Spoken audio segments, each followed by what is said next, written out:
India, जहां इतने सारे धर्म और परंपराएं हैं, वहां हर समुदाय ने अपनी संस्कृति को समृद्ध बनाया है। यहाँ की विविधता और एकता का एक अनूठा उदाहरण है। ऐसा ही एक योगदान है वक्फ का, जो एक इस्लामी रिवाज है जिसके पीछे बहुत पुरानी कहानी है। वक्फ का इतिहास सदियों पुराना है और यह समाज के लिए बहुत महत्वपूर्ण है। वक्फ का मतलब होता है किसी चीज को हमेशा के लिए रोकना या उसकी रक्षा करना, खासकर जब उसे धार्मिक या अच्छे कामों के लिए समर्पित किया जाए। यह एक प्रकार का स्थायी दान है।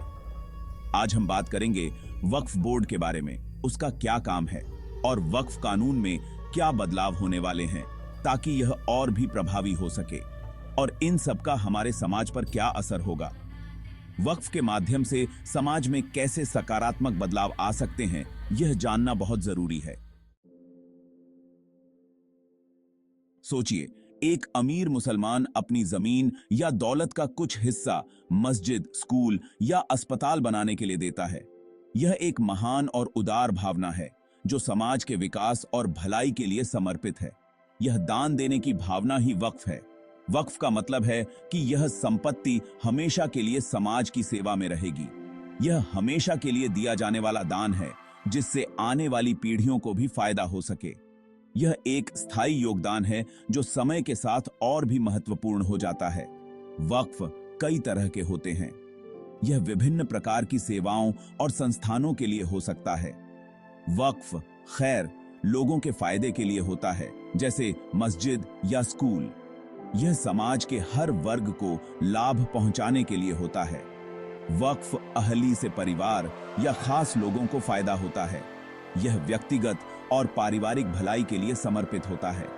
यह व्यवस्था दिखाती है कि इस्लाम में समाज की भलाई और भाईचारे को कितना महत्व दिया जाता है। यह एक ऐसा सिद्धांत है जो हमें एकजुट करता है और समाज को मजबूत बनाता है।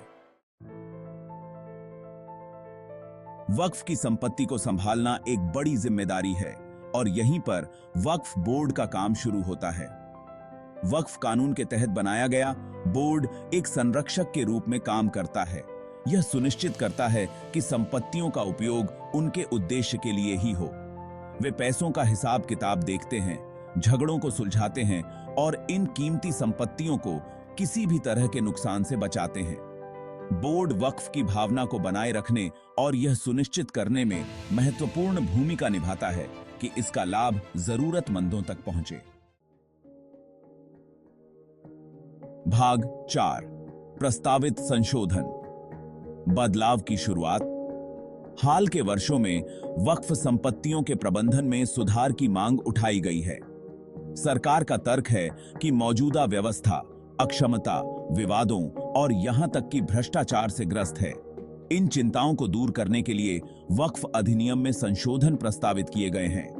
इन संशोधनों का उद्देश्य बोर्ड के कामकाज को सरल बनाना, पारदर्शिता को बढ़ावा देना और समुदाय के लाभ के लिए वक्फ संसाधनों का बेहतर उपयोग सुनिश्चित करना है।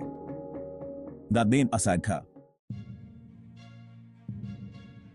भाग 5, असहमति की आवाजें, चिंताएं और आशंकाएं। जबकि सरकार सुधारों की दलील देती है, प्रस्तावित संशोधनों की आलोचना भी हुई है। मुस्लिम समुदाय के कुछ वर्गों ने चिंता व्यक्त की है। इस कदम को अपनी धार्मिक स्वतंत्रता और अधिकारों पर अतिक्रमण के रूप में देखा है। उनका तर्क है कि संशोधन सरकार को वक्फ संपत्तियों पर अत्यधिक नियंत्रण देते हैं, संभावित रूप से वक्फ बोर्ड की स्वायत्तता को कमजोर करते हैं।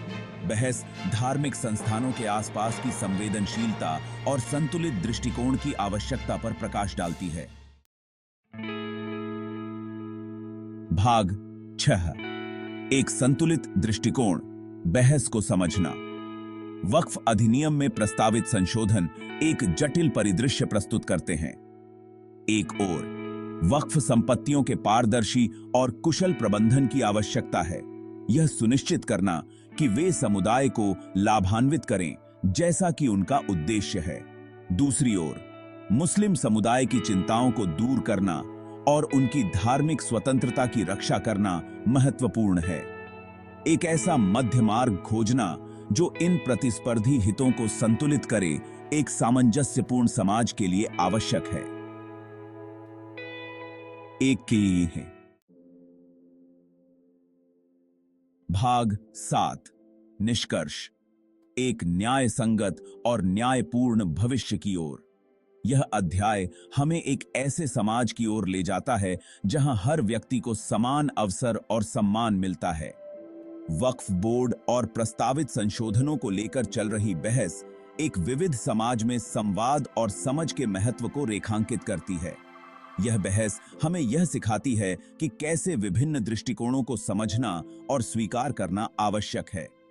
ऐसे संवेदनशील मुद्दों को शामिल सभी पक्षों के प्रति सहानुभूति और सम्मान के साथ देखना महत्वपूर्ण है। यह सहानुभूति और सम्मान ही हमें एकजुट रख सकते हैं।